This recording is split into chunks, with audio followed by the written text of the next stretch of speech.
India. Presidente, está me ouvindo? Eu sou do Jornal da Índia Hoje. Eu quero fazer a pergunta em inglês. Muito bem. A minha pergunta é a seguinte, presidente. Agora, a presidência do G20 está nas suas mãos e a cúpula do G20, que acabou de acontecer na Índia, em Nova Delhi, foi considerada como sendo muito bem sucedida. Agora, será que há uma pressão sobre a sua presidência para fazer tão bem sucedida quanto foi a presidência da Índia? A segunda pergunta, dois presidentes importantes da China e da Rússia não vieram nessa... Are you working to bring them on table in Rio de Janeiro 2024? Well, first of all, I would like to congratulate India because what India did. It organized an exceptionally well-organized summit meeting, and congratulations for that. And we were treated with great warmth by the Indian people. And I believe that from the viewpoint of Brazil, we have a joyful people. We're going to treat people very well in Brazil. And Brazil has the conditions to be the host country with such an event, with great tranquility. We'll well organize that event. It's going to be the first event where women will be empowered in equal terms to participate in the group. And we're going to have a lot of discussions, and possibly we're going to have more discussions than what had happened here in India. We want to use many cities in Brazil, many Brazilian cities, so that we can have a great number of events possible and try to make the G20. So civil society could participate in the G20 process, and in the conclusions we can show a little bit of portrait of a more participatory G20, more democratic G20 in Brazil. I don't know the reasons why President Xi Jinping, and I don't know the reasons why President Putin didn't come to this meeting. President Putin, maybe he has an explanation because of the war or something like that. But obviously, we will invite them, and I hope that they will participate in Rio. I hope that they will participate in Brazil. Let's see what happens from here and there. And I'm hoping that we won't have any more war next year. I am hoping that when we open the G20 meeting in Brazil, the war has ended, and we went back to normal times, and the Ukrainian people went back to their homes, and we started a reconstruction process of what was destroyed in Ukraine, and the food production will go back to be normalized, and sales of fertilizers will go back to a normal situation. So this is what I wish, and so there's still 1 year ahead for the meeting, and a year and 2 months, and so because Brazil will only take over the presidency after November. And so for the meanwhile, I just hammered, I used a hammer yesterday, but the hammer will be with India till November the 10th. And I hope that when we have the meeting in Brazil, the summit meeting in Brazil, I hope all that are members of the G20, now the G21 because of the African Union, and we'll invite other countries to participate too. I think it's going to be a great event, but we only know if they'll participate or not when it comes the time that the event is getting close. Competence and has full technological control on biofuels, and we believe that this initiative, Modi, Biden, Lula, and Fernandes, Argentina, is very important for our future. And finally, the world is now perceiving that the biofuels could solve the major issue that is the greenhouse gas effects, emissions that are derived from or byproduct of the oil. And last but not the least, it's a lot of responsibility for Brazil to host the G20 Summit meeting next year. Everybody knows that we'll chair the G20, and we will put the inequality issue as the core issue for the next 20 process for our discussion. It's necessary for once and for all that we should take into account and that develop a certain indignity on the rulers and the leaders about the inequalities of gender, race, education, inequality of education and food. The world is there's a lot of inequality in the world. We have few with a lot and many with very few. resources. And so we have to build an understanding that the world needs more balance in terms of the wealth distribution that is being produced, so that we do not have to sleep every day to knowing that there's 730 million people that are in hunger. And so this is a very extremely important. There's a lot of sensitivity. Another issue that we're going to put on the order of the day is the energy transition that we'll discuss next year in the G20 process. Brazil has an extraordinary potential in the production of clean energy. Today we have of our electrical power, almost 90% is fully clean, and in the whole of the energy production, we have 70% compared to 15% of the rest of the world in terms of clean energy. So on biofuels and clean energy, Brazil has a lot to teach to the other countries, and that's why we want to share what we are capable to produce, so that they can produce in their own respective countries, as also we can make joint ventures and associations that our companies could ally or joint ventures with them, so that we can depollute the planet with clean energy sources. So we have differential in that and a lot of technology. And another point that is very important that we're going to discuss is the reform of the multilateral institutions.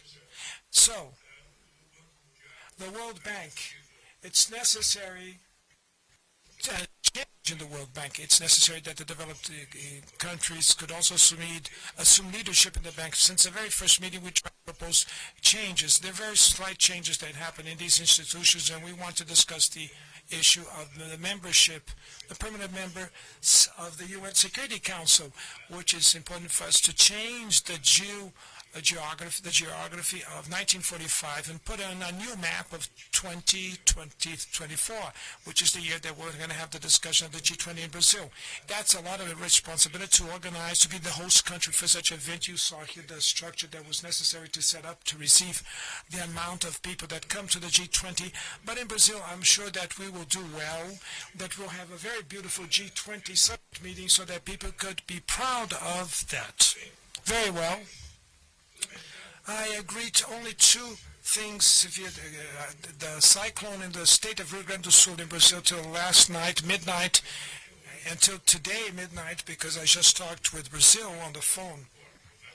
And now we have many people that the death toll is high.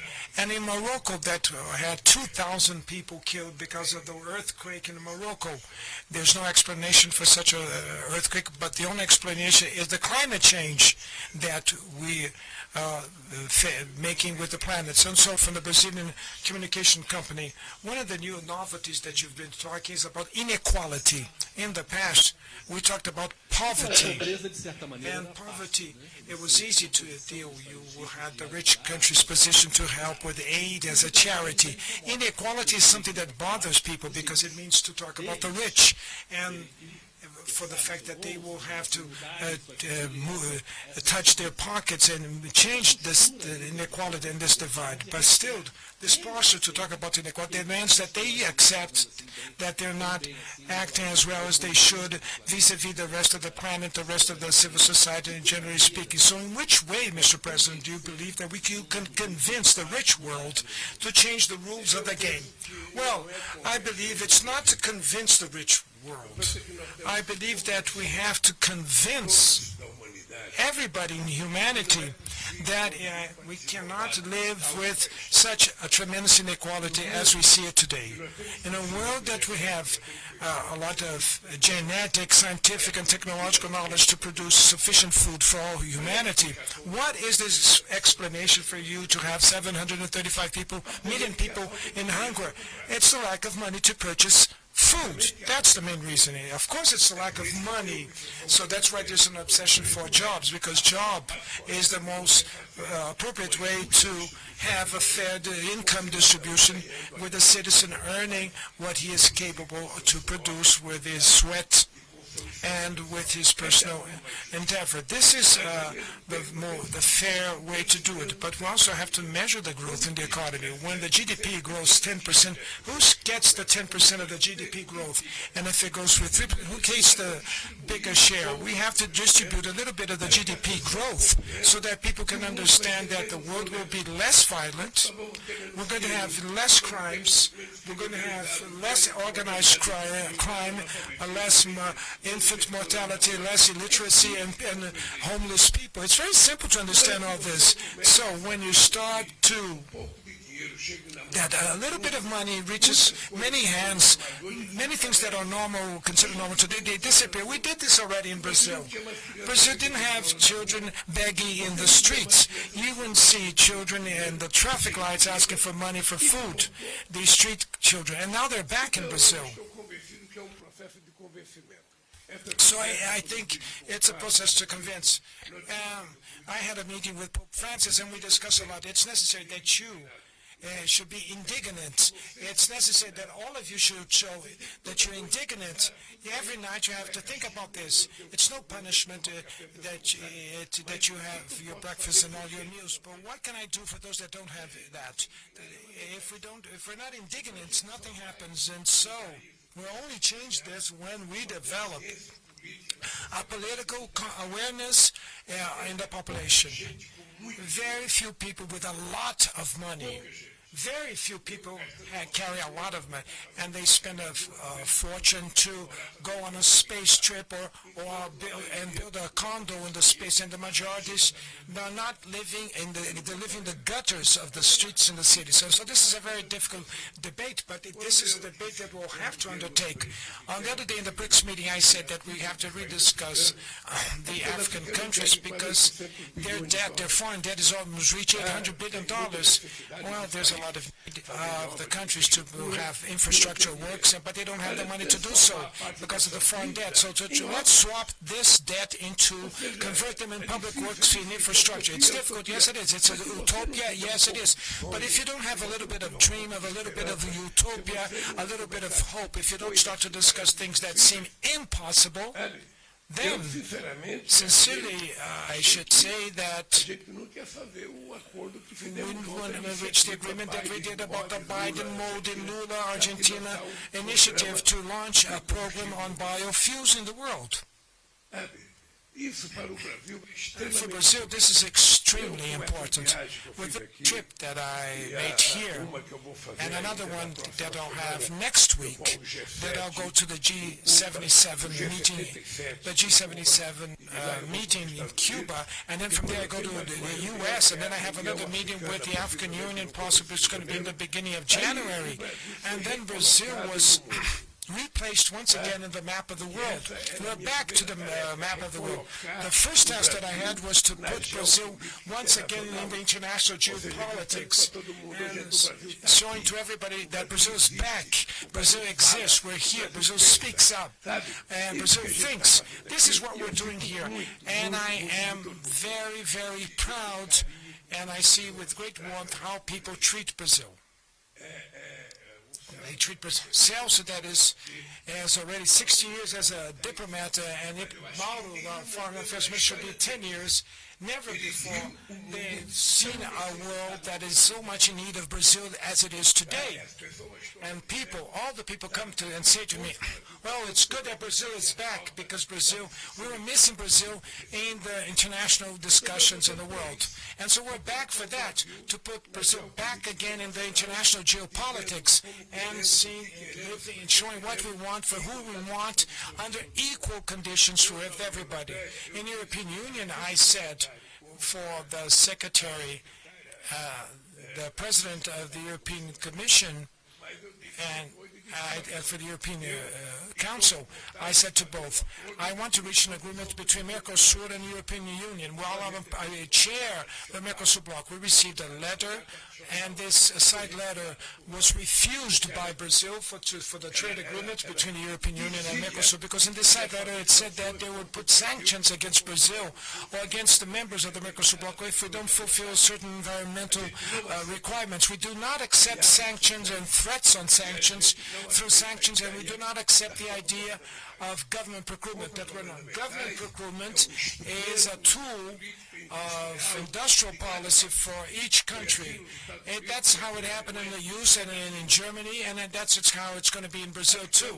So Brazil will use government procurement so that we can foster the small and medium-sized enterprises, the small and medium-sized businessmen and women, and this is the minimum that you can expect from a government, that we want to re-industrialize the country. You know very well that Brazil had an industrial GDP that of almost 30% and now has fallen to 8% of the general GDP, and we want to go back to be a country where we can expect primary goods, but we can also export manufacturing goods, which is something that puts more added value to our goods and will create better quality jobs, and Brazil is in need of that like anyone else. So I want to do the agreement. We have to have a meeting where the heads of state or government are attending this meeting to make the deal.